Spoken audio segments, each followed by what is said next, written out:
Hello दोस्तों, केना छी अहाँ सब? अहाँ सबके स्वागत करै छी एक और नया ब्लॉग में। तो चलू एहि के ब्लॉग में अहाँ सबके देखाबो जा रहल छी पत्ता गोभी और आलू के सब्जी बनाबो के एकदम आसान तरीका और देसी तरीका। तो देखियो, सबसे पहले पत्ता गोभी के एहि हिसाब से बढ़िया से काट लेब, ठीक छै। देखियो, और आलूओ के काट के राख लेब, देख रहल छी आलूओ के ई साइज में काट लेब। और टमाटर, हरियर मिर्चाई सेहो ई सब काट कर तैयार क के पहले से राख लेब, ठीक। बाद अब गैस पर प्रेशर कुकर चढ़ा देबै। प्रेशर कुकर में तेल दऽ देबै गरम हुअ लेल। तेल गरम हो जाए तो ओहिके बाद तेज पत्ता दऽ देबै और जीरा धऽ देबै कनी, देख लिअ कनी कनी देबक छै। और हींग हुए तो हींगो धऽ देबै, देखियो हींग देबै तऽ ओहो नीक लगै छै खायमे, तो हींगो धऽ देबै, ठीक। ओहिके बाद एकरा गरम हुअ देबै कनी देर, गरम भऽ जेतै पाकि जेतै तहन एहिमे आब आलू खसा देबै बढ़िया से धो कऽ। देखियो अभी गरम भऽ गेलै, तो एहिमे आब आलू खसा दै छी बढ़िया से धो कऽ। कते तेल उड़ऽ लगलै, एक सेकेंड रुकि जाउ, बहुत तेल उड़ऽ लगलै। हाँ, तब देखियो पूरा आलू के धऽ देलिए, एकरा बढ़िया से लारि चारि लेब, बढ़िया से लारा चारा जाए। तो ओहिके बाद पत्तो गोभी के बढ़िया से धो लेब, जते पत्ता गोभी हैत सबके बढ़िया से धो लेब। ओहिके बाद उहे में खसा देबै, प्रेशर कुकर में पत्ता गोभी के खसा देबै। सब पत्ता गोभी के बढ़िया से धो कऽ खसा लेब, ठीक छै। ई पत्ता गोभी खसेला के बाद अब टमाटर और हरियर मिर्चाई सेहो डालि देबै, ठीक। अब फिर हल्दी पाउडर सेहो डालि देबै, हल्दी पाउडर बस आधा चम्मच, नमक 2 चम्मच, ठीक।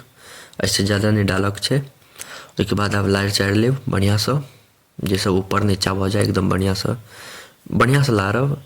पूरा भरि गेल रहै छै प्रेशर कुकर, तऽ लारऽमे कनिक दिक्कत हैत, तैयो ठीक से लारब ऊपर नीचा कऽ कऽ आराम से, जे इम्हर उम्हर छिटाइ नहि फेकाइ नहि, तऽ आराम से लारब छाड़ब। आब एहिके बाद धनिया पाउडर सब सेहो खसाइए देबै। तो देखियो लारि चारि लेब, ठीक छै। ओहिके बाद धनिया पाउडर आधा चम्मच और की कहै छै मिर्ची पाउडर कनिक डालक छै, आधो से आधा। ओहिके बाद ई डालि कऽ सेहो मिला लेब बढ़िया से, ऊपर नीचा तर ऊपर जे हर कोना में मसाला सब पहुँच जाए, तो ओहि हिसाब से अपन आराम से जल्दबाजी नहीं करक छै, मिला लेब बढ़िया से, ठीक। ओहिके बाद ढक्कन से झाँपि देबै जे अंदर में आब सिझतै, ठीक छै। 5 मिनट नहीं छोड़ देबै, सिझ जाएत, मतलब कनिक देर गैस पर रहतै, पानि छूटि जेतै। तो ओहिके बाद फेर आबि कऽ मिला लेब, लारि चारि लेब बढ़िया से, ठीक छै। देखियो एहि हिसाब से बढ़िया से लारि चारि लेब। 5 मिनट तक कनिक भुजबै, ओनाही गैसे पर 5-10 मिनट तक बढ़िया से भूजब, ठीक छै।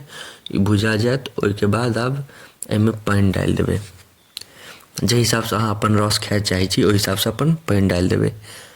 रस एहिमे नहिए रहत तऽ बढ़िया लागत, तऽ कनि कमे पानि डालब, जाहि हिसाब से हम देखेलहुँ उएह हिसाब से पानि डालब, कमे पानि डालब।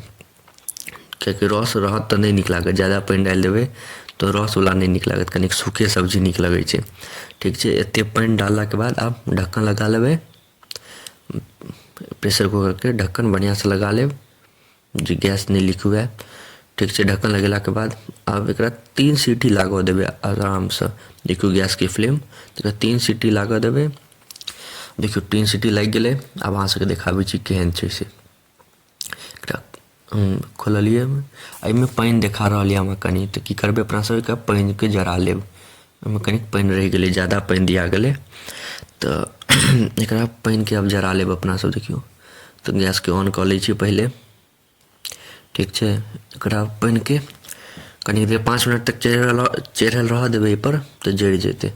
देखै छी कनि पानि छै, तऽ पानि के जरा लेबै, नहीं तऽ नहीं नीक लगतै एखन खायमे रसगर। कनिक रस पानि जरि जेतै ने तऽ नीक लगतै खायमे। 5 मिनट तक गैस पर छोड़ि देबै, अपने जरि जेतै पानि।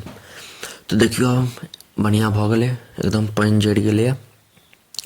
आब खाय लायक भऽ गेलै। एहिमे गरम मसाला, धनिया पत्ता ई सब डालि कऽ बढ़िया से मिला कऽ खा लेब।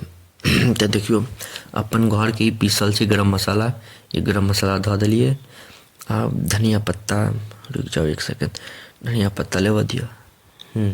तऽ आब एहिमे धनिया पत्ता पतला पतला काटि कऽ रखने रहब, धनिया पत्ता सेहो देखियो धऽ देबै। आ एकदम बढ़िया से लारि चारि लेब। एते मस्त लागत खाए में बता नहीं सकै छी अहाँ सबके। अहाँ सब एक बेर घर पर जरूर ट्राई करब। देखियो कते मस्त लाग रहल छै, एक नंबर। अहाँ सबके मुंह में पानी आबि रहल या कि नहीं सच में बताएब।